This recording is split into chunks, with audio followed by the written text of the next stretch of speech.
Hello and most welcome to lecture 1371 of the Heidegger series. I hope the speakers are not too disturbing for you.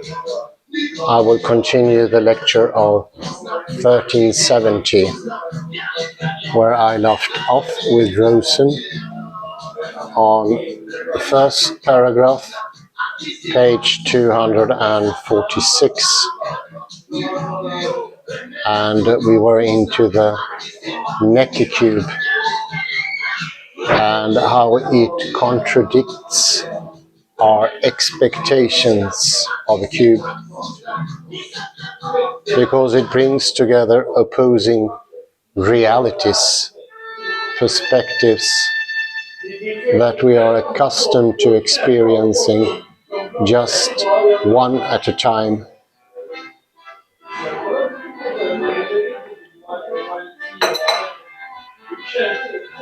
When this happens, something important seems to come off here. All right.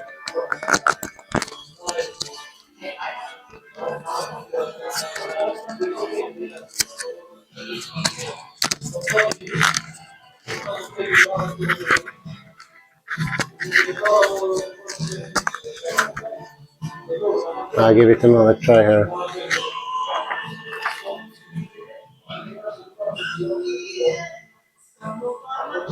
When this happens, there is an uncanny sense of self-penetration.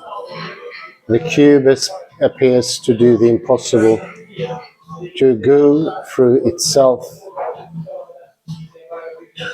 Thus, Ernst speaks of constructions based on the cube as impossible.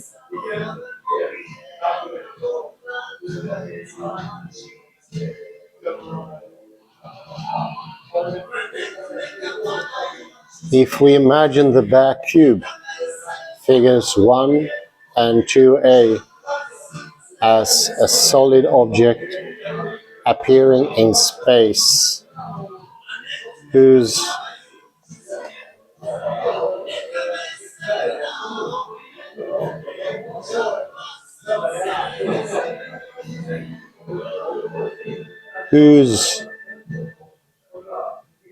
faces are filled in, we find that perspectival integration has an interesting effect on those faces.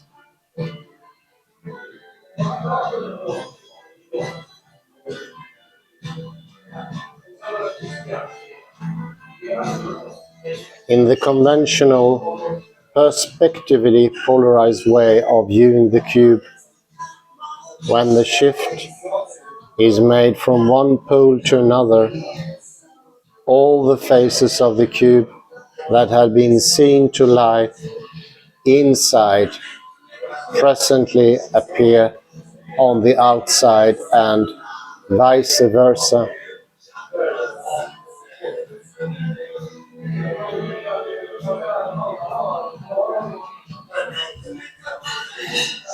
But it is only at polar extremes that faces are perceived as either inside or outside.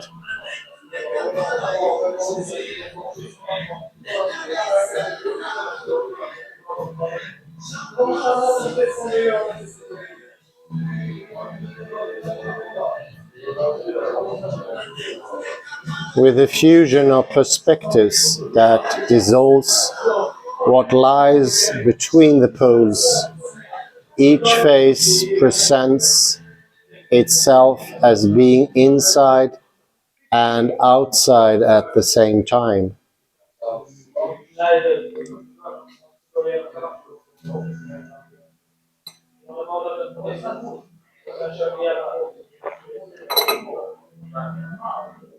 Therefore, the division of inside and out is perceptually surmounted in the creation of a one-sided structure whose opposing perspectives are simultaneously given.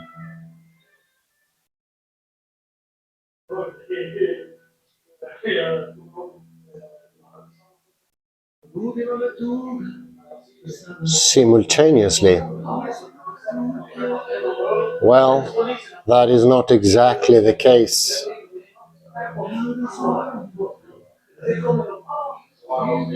I am proposing that we can apprehend the cube in a manner in which its differing viewpoints overlap in time as well as in space.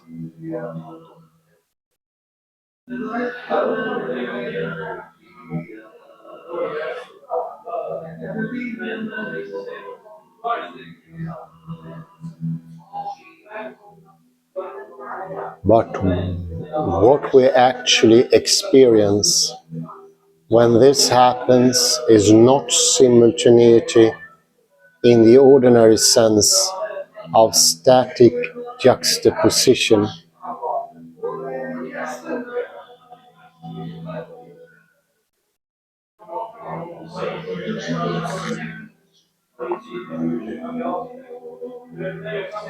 We do not encounter opposing perspectives with the same immediacy as figures appearing side by side in ordinary space.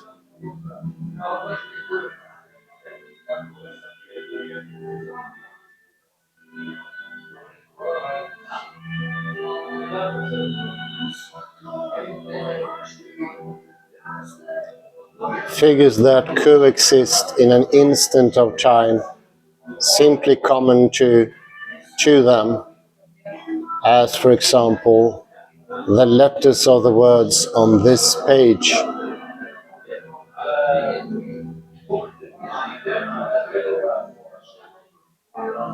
But there is indeed a coincidence in the integrative way of viewing the cube, for perspectives are not related in simple succession.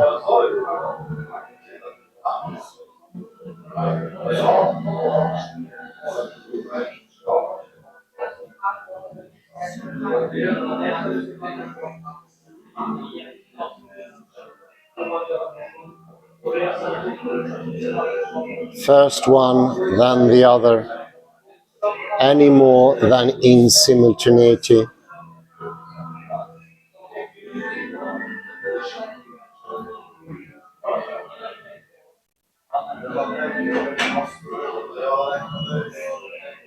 If opposing phases are not immediately co-present, neither are they given merely seriatim in the externally mediated fashion of linear sequence.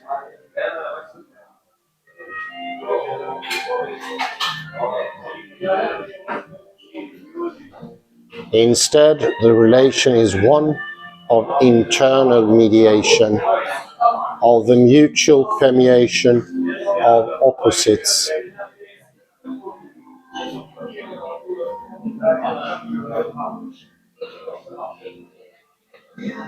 Perspectives are grasped as flowing through each other in a manner that suggests a blending of space and time, quite alien to our customary perception of these dimensions.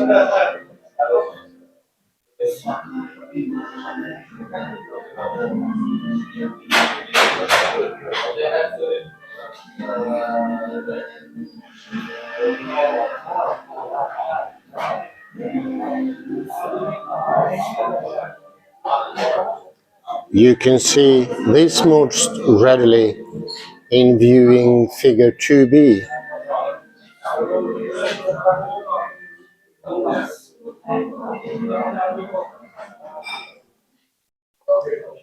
When you pick up an odd sense of self-penetration of this impossible figure, you experience its two modalities neither simply at once, nor one simply followed by the other, as in the ordinary, temporally broken manner of perception.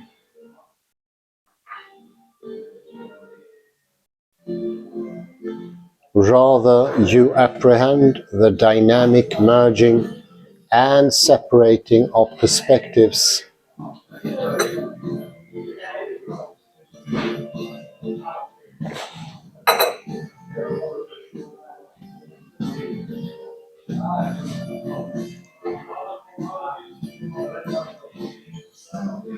Taken as a model of photon perception, the perspectival integration of the Necker cube suggests that we could indeed consciously apprehend superposed states of the photon, observing their mutual permeation without collapsing the wave, thus gaining a glimpse of the underlying quantum reality.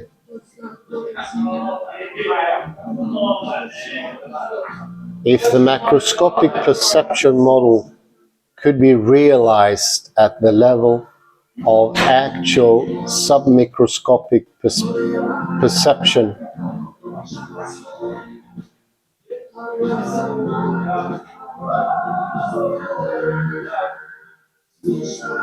would we observe photon states as superposed objects appearing before our detached gaze?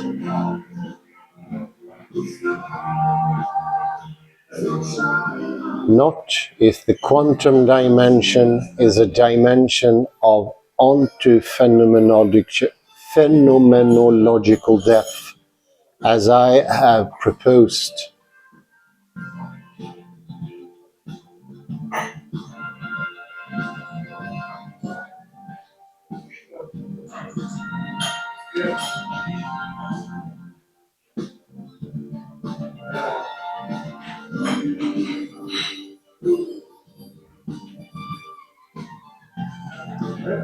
Let us note how the key properties of the Necker cube model, those of the depth dimension, like the latter, the former can be described as self-containing.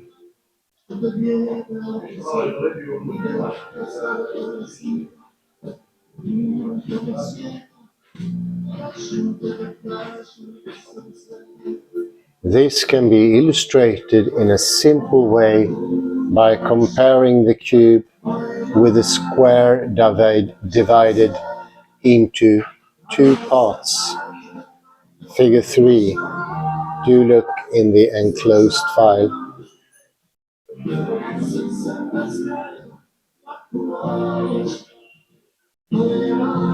Each rectangular part of the square, figure 3, left, occupies just half the total area of the square and is simply contained inside it.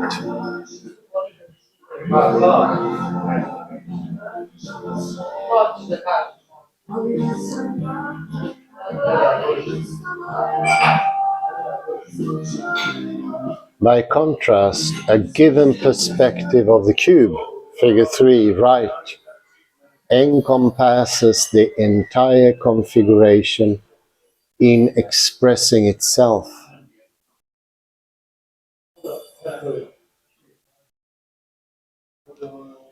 This difference becomes obvious upon realizing that while you can erase one of the square's constituents, rectangles, without affecting the other, erasing one of the cube's perspectives erases the whole, as noted above.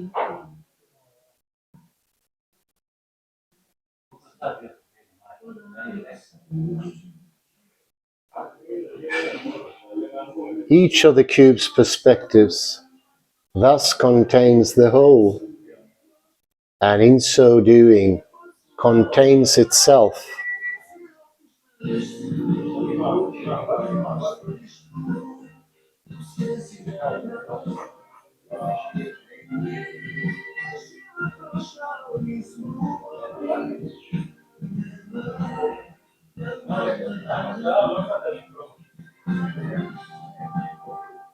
Another principal feature of the Necker cube relevant to the depth dimension is its one-sidedness.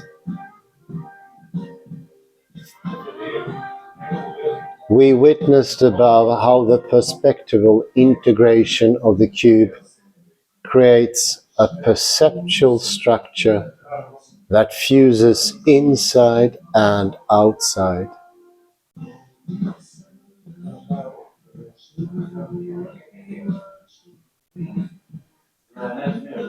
Is this not reminiscent of Merleau-Ponty's reflections on the painting of Cézanne?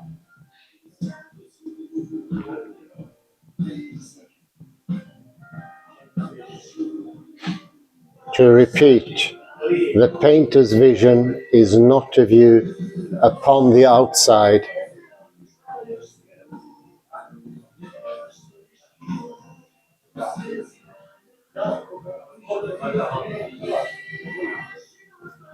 a merely physical, optical, thus external relation with the world.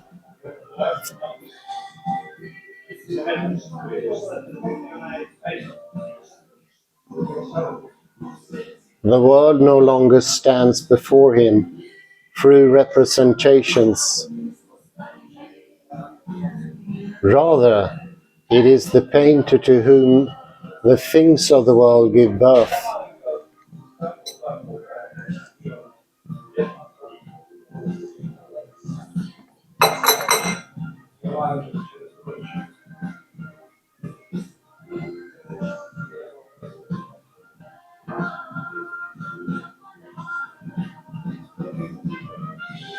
Of course, the intimate relationship between inside and outside implicit in this passage does not refer to the sides of an object in space, but to the subjectivity of the painter and his relation to the outer world.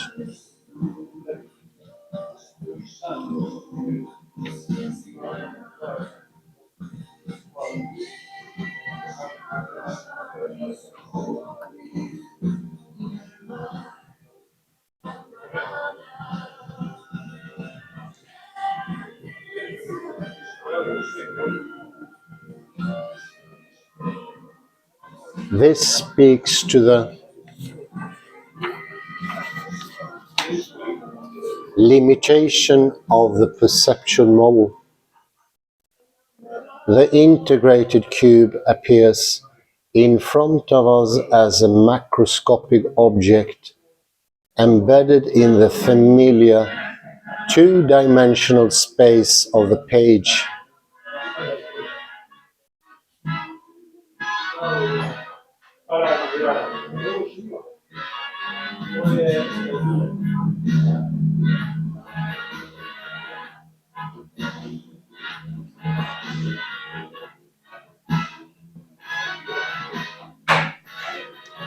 Obviously, the submicroscopic photon residing in a quantum dimension with the properties of Merleau-Pontian depth is no such object in space.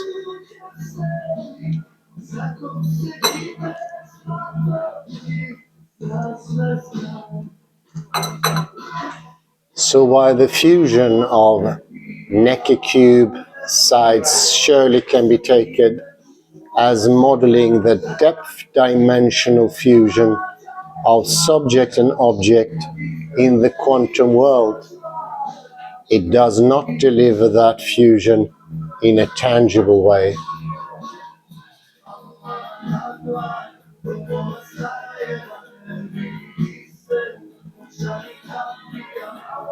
We are about to discover a mathematical counterpart of the cube that does possess the dimensional structure of depth.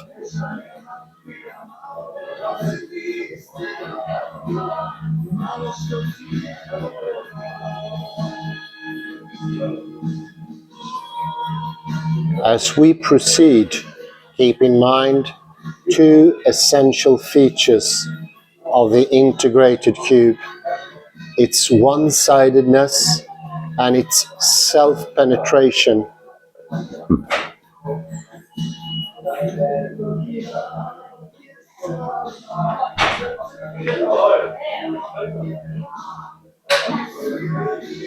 Topological phenomenology.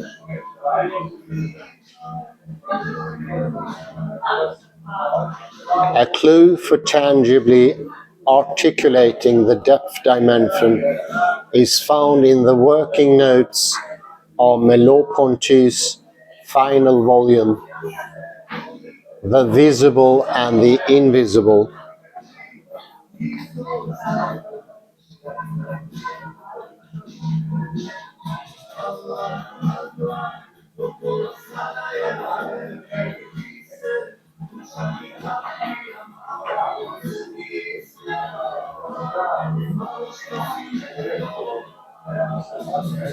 Topological phenomenology. Take topological space as a model of being.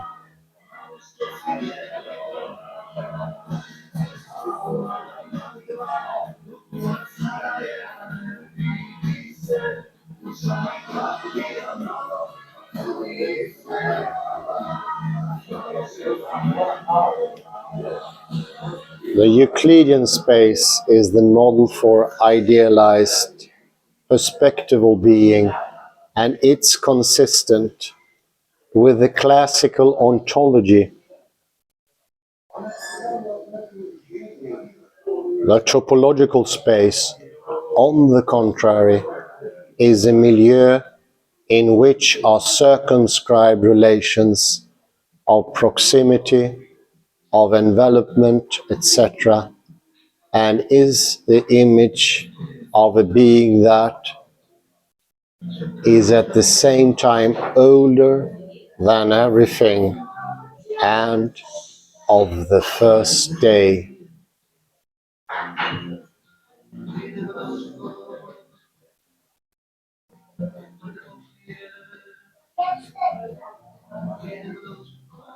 Topological space is encountered not only at the level of the physical world, but again, it is constitutive of life, and finally, it founds the wild principle of logos.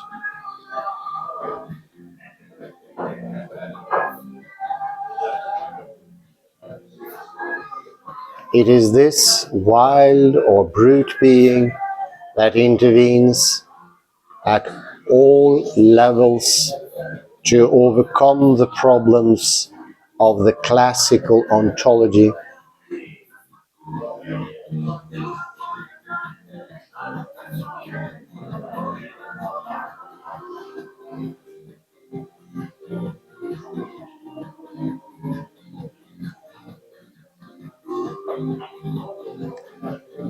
To conventional thinking, topology is generally defined as a branch of mathematics that concerns itself with the properties of geometric figures that stay the same way when the figures are stretched or deformed.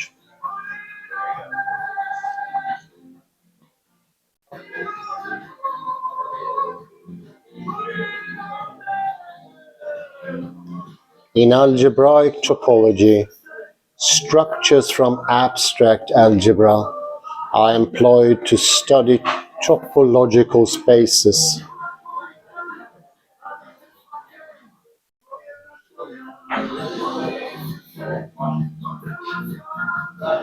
A more concrete approach to topology is exemplified by the practical experiments of mathematician Stephen Barr, 1964.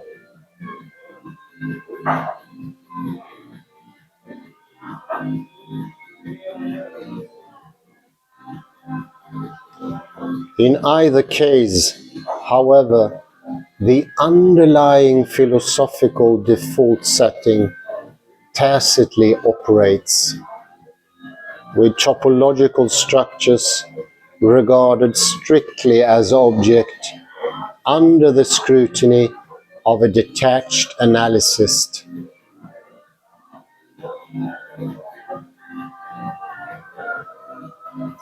Yet in the passage cited above, Merleau-Ponty intimates a phenomenological based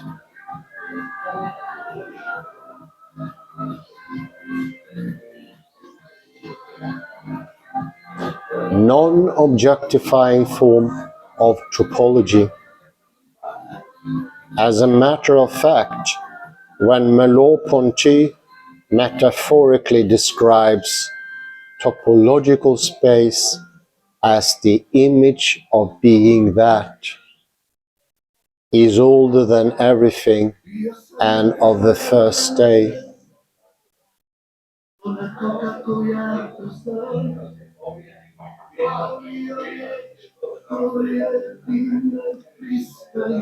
we may be reminded of his earlier portrayal of depth.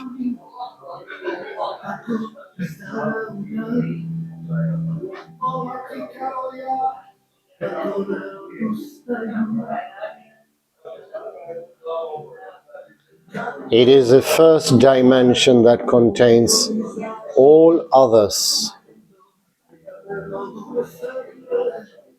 It is both natal space and matrix of every other existing space.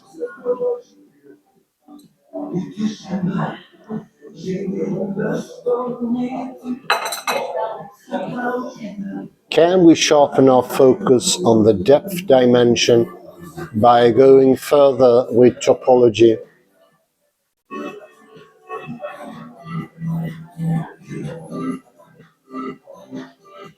A well-known topological curiosity appears especially promising in this regard: the Klein bottle.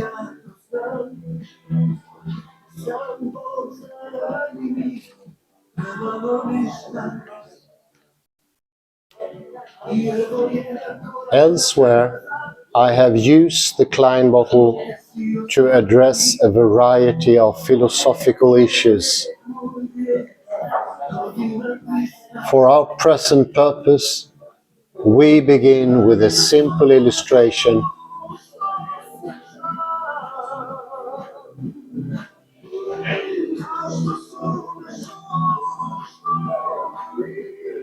We can now look in the attached file at figure A, model of the Klein bottle, and B, diagram of the parts of the Klein bottle.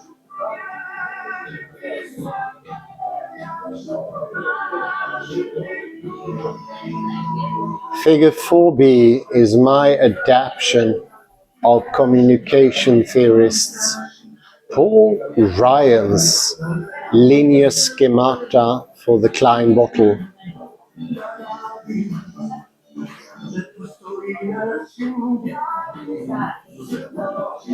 According to Ryan, the three basic features of the Klein bottle are part contained, part uncontained, and part containing.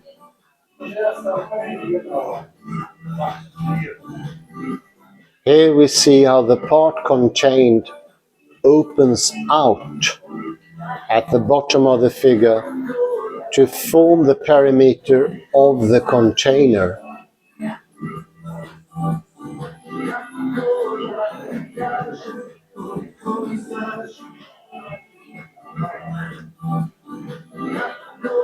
and how this, in turn, passes over into the uncontained aspect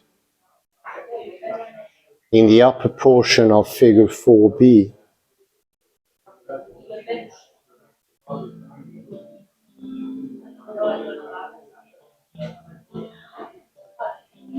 The three parts of this structure thus flow into one another in a continuous, self-containing movement that flies in the face of the classical trichotomy of contained, containing, and uncontained.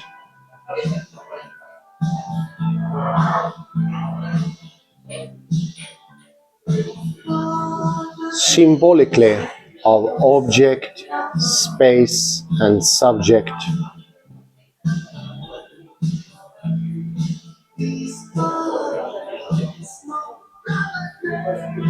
But we can also see an aspect of discontinuity in the diagram.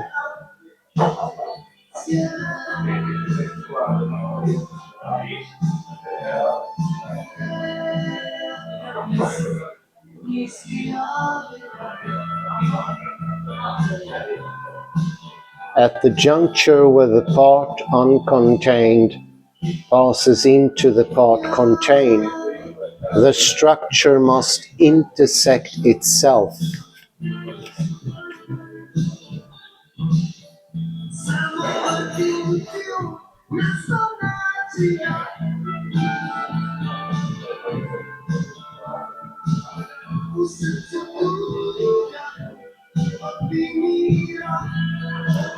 Would this not break the figure open, rendering it simply discontinuous?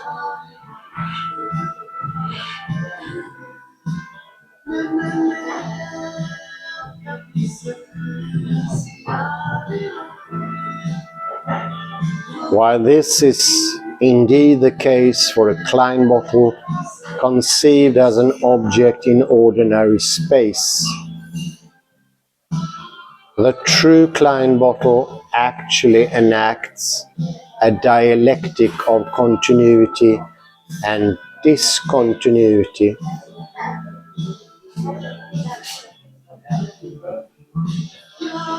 As will become clearer in further exploring this peculiar structure.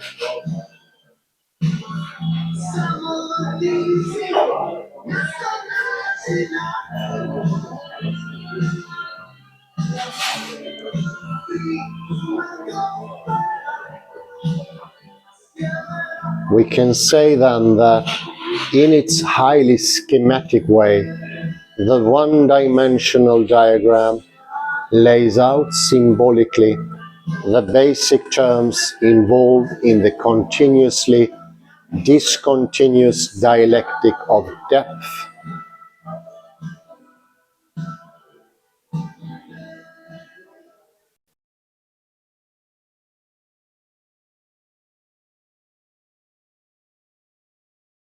Depicted here is the process by which the three-dimensional object of the life world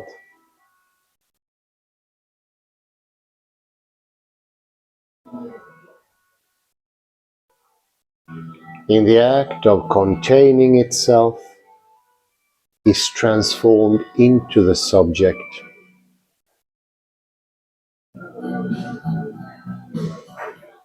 This blueprint for phenomenological interrelatedness gives us a graphic indication of how the mutually exclusive categories of classical thought are surpassed by a threefold relation of mutual inclusion.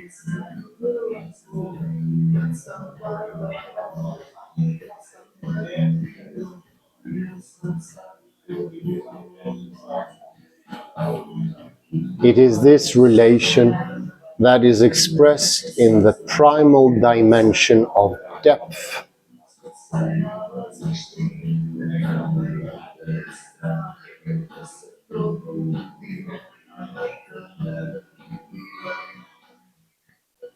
When Merleau-Ponty says that the enigma of depth consists in the fact that I see things,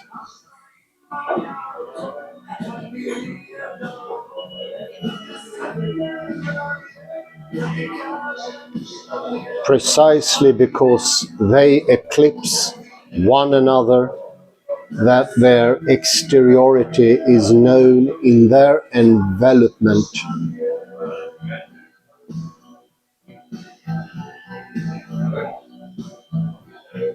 He is saying, in effect, that the peremptory division between the inside and outside of things is superseded in the depth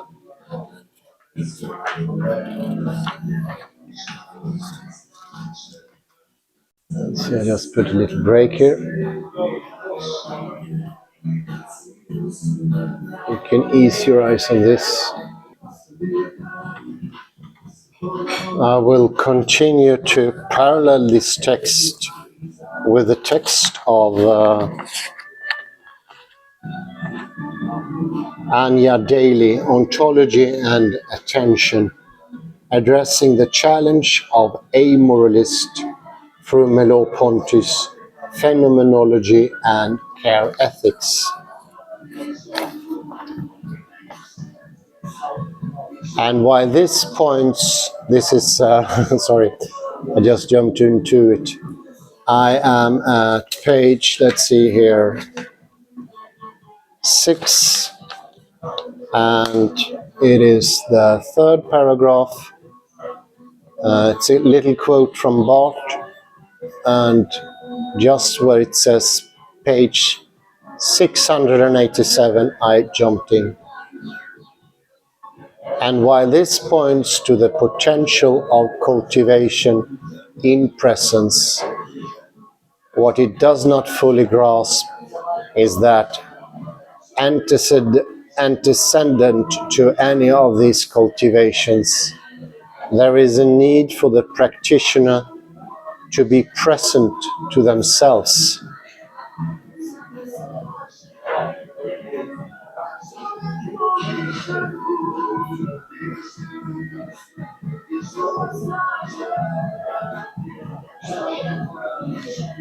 Present in their own skins and present in their world. Without self-presence, any attempts to attend to or to be present for others remain artificial, fragile, and lacking authenticity.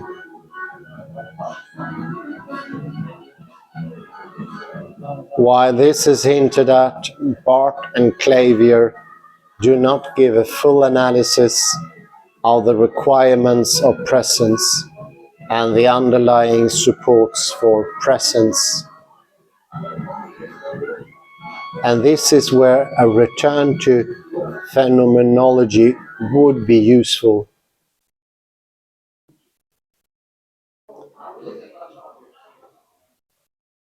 The difference between being present to objects and being present to other subjects is also supported by recent studies in the psychology of perception.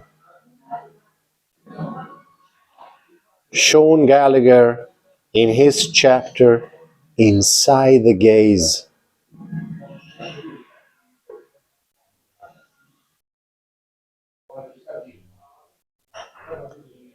draws out some interesting philosophical insights in considering the case of a young man whose perceptions were affected due to pressure impacts of deep-sea diving, followed by a long flight.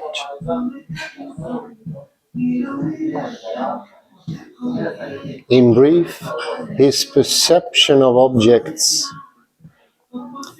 he enacted a two-step process. Firstly, the visual identification of the object, and then secondly, he needed to become aware that it was in fact he who was visually identifying the object. The sense of the self-ownership of the experience was not automatic.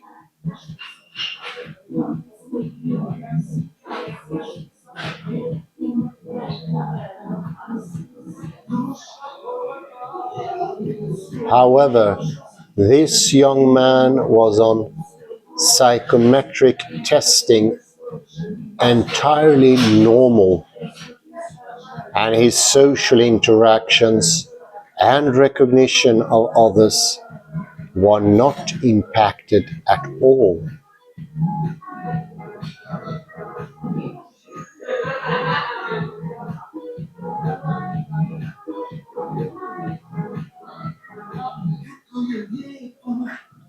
Gallagher, while acknowledging further empirical research is needed,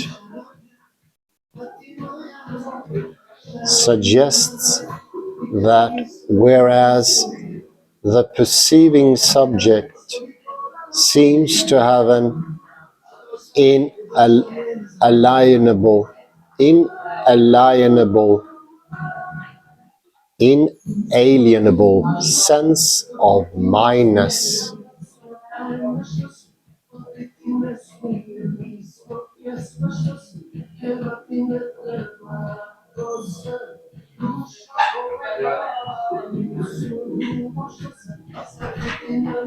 in the experience of another perceiving subject. With objects, this may dissolve.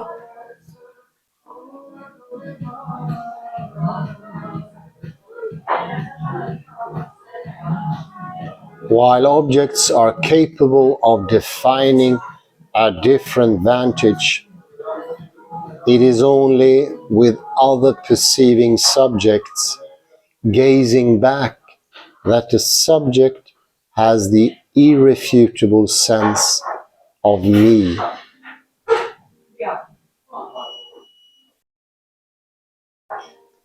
That I am present, that I exist,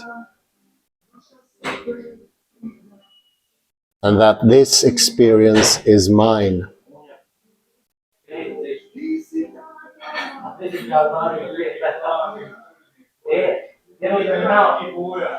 And Merleau-Ponty remarkably anticipated the significance of these recent scientific findings through his philosophical analysis.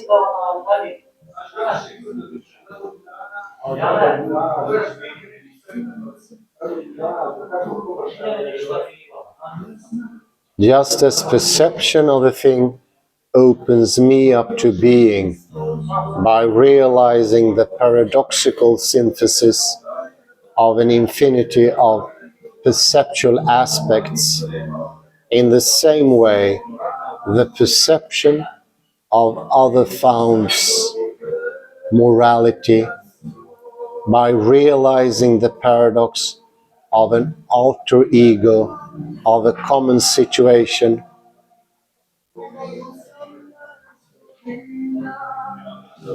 By placing my perspectives and my incommunicable solitude in the visual field of another and all others.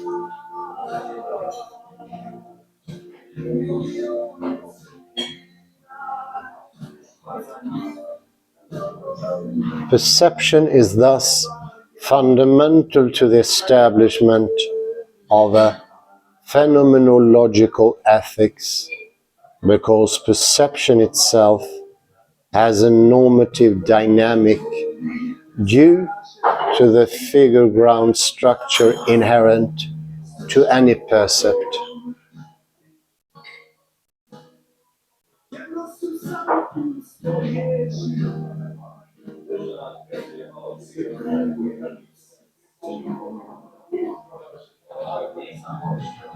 Things are always situated in a field.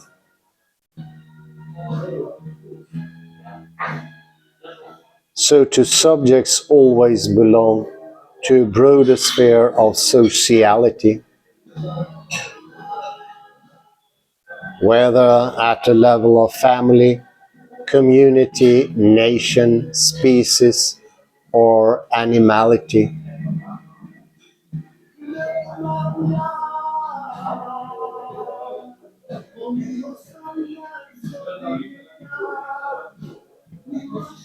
Because of the shifting attention from self to other and back again, perception is fundamentally relational. This inherent rationality of perception is what underwrites the meaningfulness of physical events and social encounters.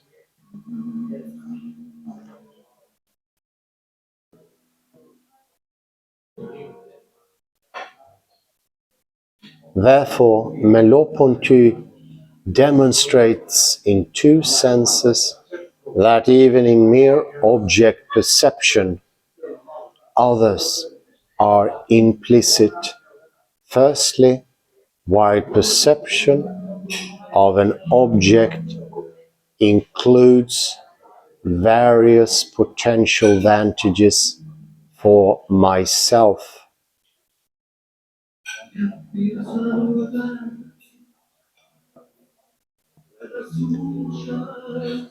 These potential advantages are also available to other possible subjects. And secondly, because we are born into a world that is already inhabited, the meaning and the use value of objects is conveyed to us by others.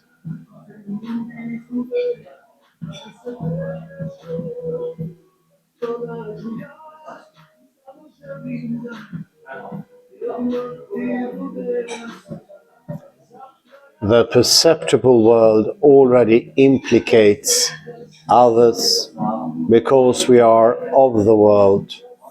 The social and the perceptible worlds are interpenetrated through and through.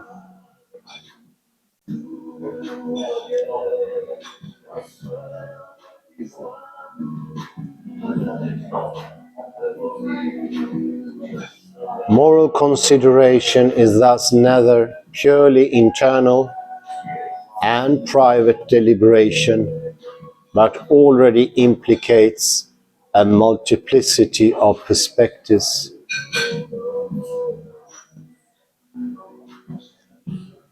All the others, historical, present, and even future perspectives,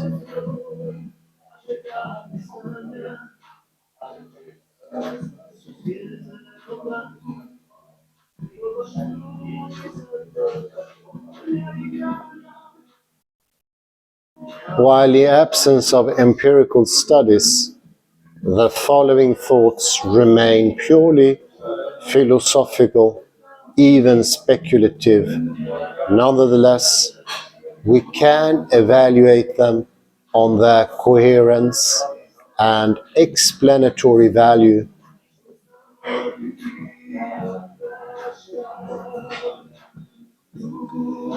So we might ask, is this issue of attentive presence where the amoralist fails?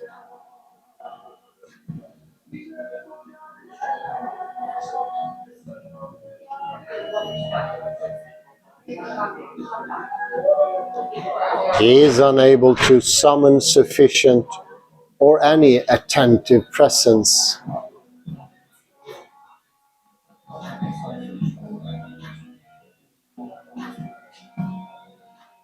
Perhaps he is absorbed or distracted elsewhere.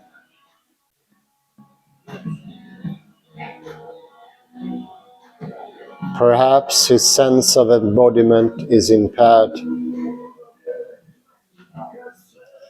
His sense of self is, in his head, not grounded in body, place, and relation.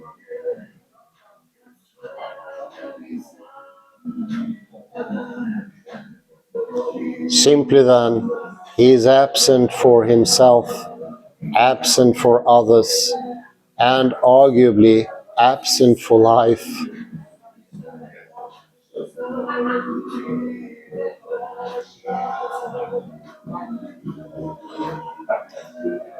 Merleau-Ponty describes the gaze of the amoralist as an inhuman gaze.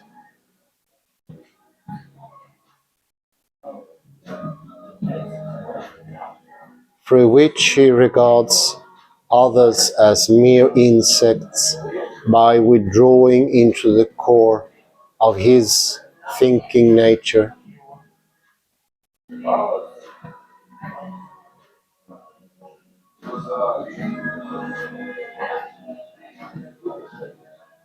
And crucially, if the amoralist is incapable of an attentive, reciprocal gaze, incapable of attentive presence with others, then we might well ask whether he has a sense of self-ownership within the experience of the encounter.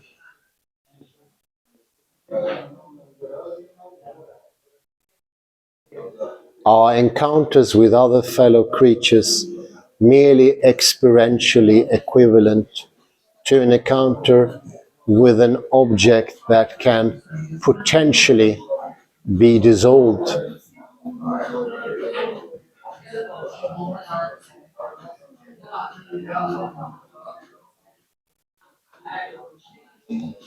That the amoralist does not receive the effective payoffs of self-affirmation and self-transformation in his interpersonal interactions may be why he can remain impervious to the morality or immorality of his actions.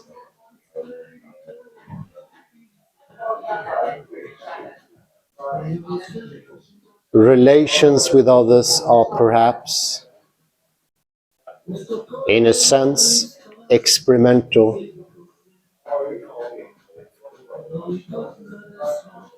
And he is like an observer in his own life.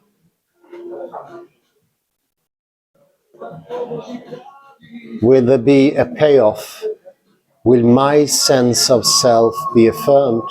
No. Well, let us try this then.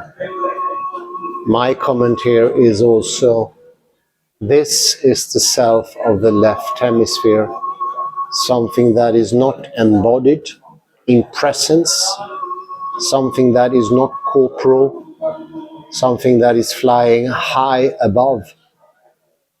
And the corporal sacrifice will also make all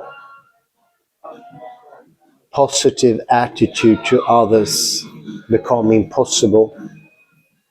They will affect the interaction. If you're not embodied, if you're not balanced, every move to others will cause them imbalance. It does not matter if your actions are, as you think, well intended. No act can be significantly well intended if it's not corporal. A brain in the vat cannot cause good acts. Pure intention is, in a way, pure evil. It's bad making. And this is, for instance, why Ian McGilchrist mentions that the left hemisphere is, even in its best chores, when the intention is there, absolute intention, causing harm, because in the end it sees everything as things to manipulate, things under his or her control, and thereby the act of giving, helping, offering one's services, giving love, all becomes acts of manipulation. They become purely intentional. Good willing from inside is causing harm on the outside.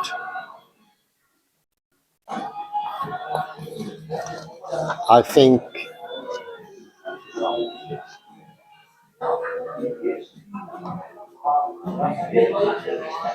it could be good here to think about the fractality of Susie Froebel, where she shows if you want to understand the world, you have to make yourself more fractal. And that means going more both into the endogenous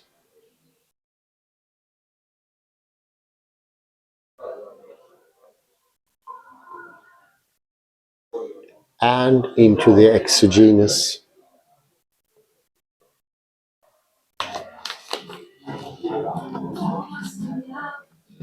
Back to Bernard Williams, having his concerns as set out in the beginning of this paper been addressed, Williams consider whether Calicles, the amoralist, ought to be convinced that an ethical life is justified. Is he being imprudent, for instance, acting against his own best interests?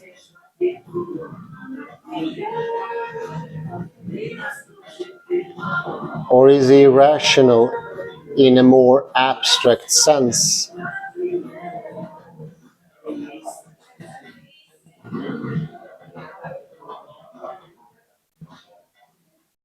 Contradicting himself or going against the rules of logic? And if he is, why must he worry about that?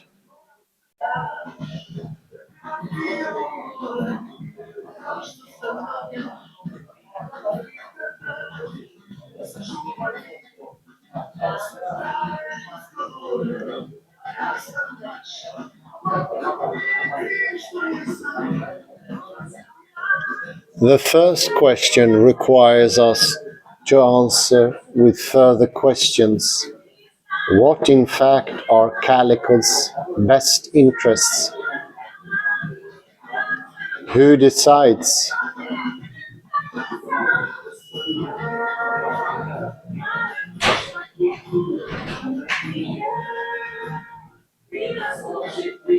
If he prefers the destruction of half the world to the pricking of his little finger, then one could assume that putting existential survival under threat would be imprudent, but it may still not dissuade Calicles. Imprudence, why care?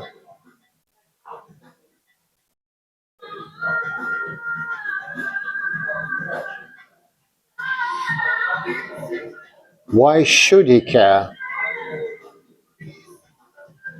Why should anyone care about caring?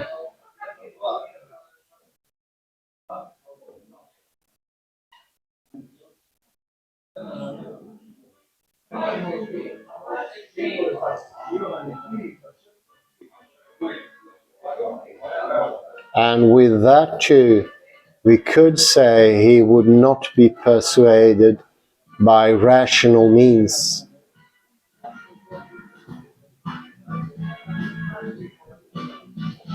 Ought Calicles, the amoralist, be convinced that an ethical life is justified?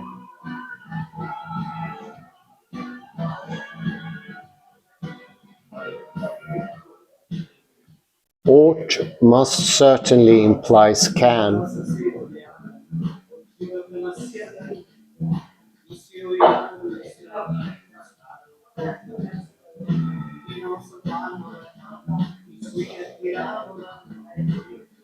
Perhaps Calicus is simply a defective, deficient, and possibly irredeemable human being.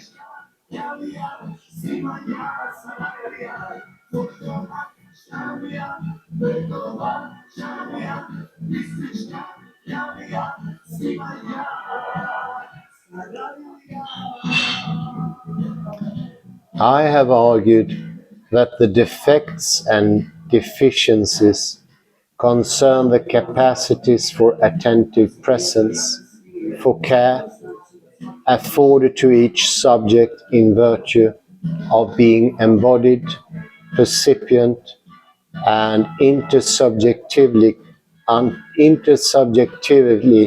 constituted beings.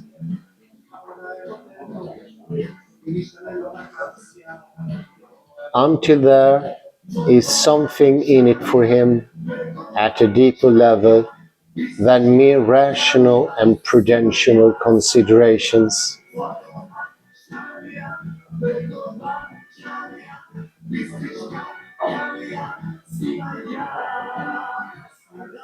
There is no reason why Calicus ought to be convinced of value of an ethical life.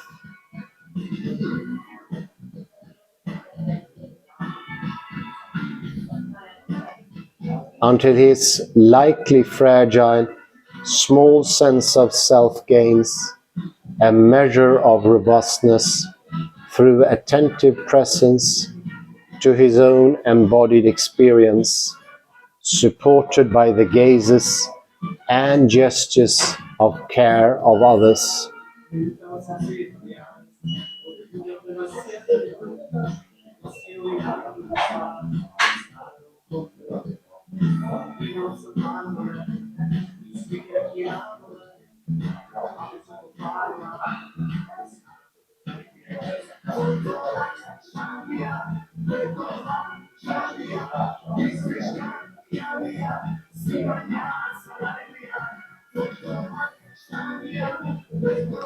Living in his skin will remain an empty experience. The life of an amoralist is devoid of authentic, vital connection, and because of this, it is devoid of joy.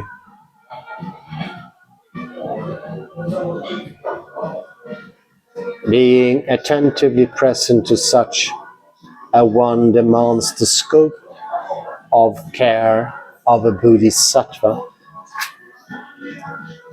I will there end this go through.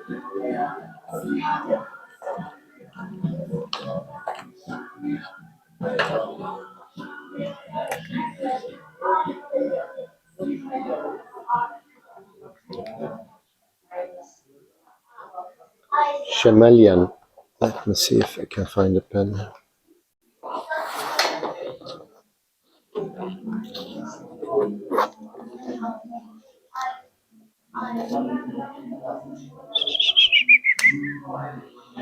Nu ska vi se.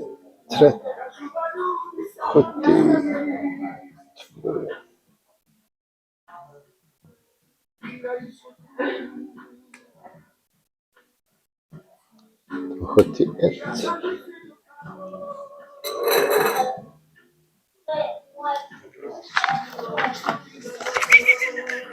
Excuse me. I think we see here, when you're not embodied, when you think that you can make good deeds with pure intention, only from the inside, and that inside thinking will sort of in a Newtonian way go out to do a good action. It is clear here that all those actions will be devoid of care. All transcendental intentional care are devoid of the reality of the body, the complexity of the fractality, if you like.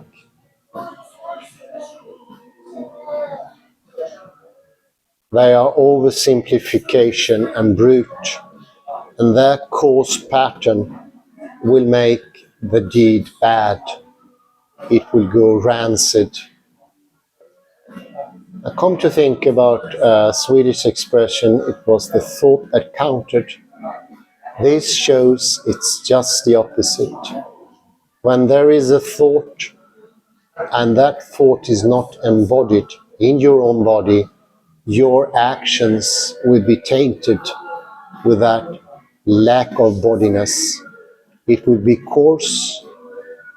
So self-like and self-appreciation, or as Rosen would have it, self-penetration, self-integration is a necessity for good deeds.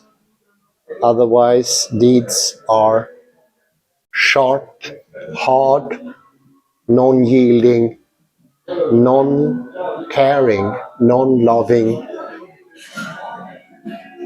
They become coarse, brutish facts of life in an idea world that is disembodied, brain in the vat, as I said before. Putnam, Searle are not able to do good deeds. They can have intention of doing them, but when they do them, their disembodied life will turn them sour and will have repercussions both for the giver and the care receiver. The relation will be infected. And I think this goes directly against the grain of Greek thinking, where somehow being disembodied could even be seen as something morally higher. Giving up your own embodiment can lead to good things. Cannot. That mystical, Platonic, Tegmarkian surge of leaving the world have instant negative effects that influences everyone in the vicinity. And I say thank you very much, and thank you for your nice article, Anya Daly.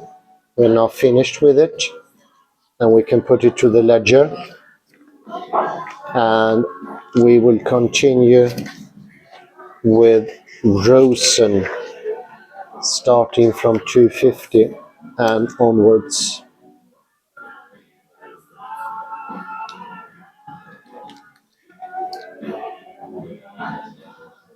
Oops.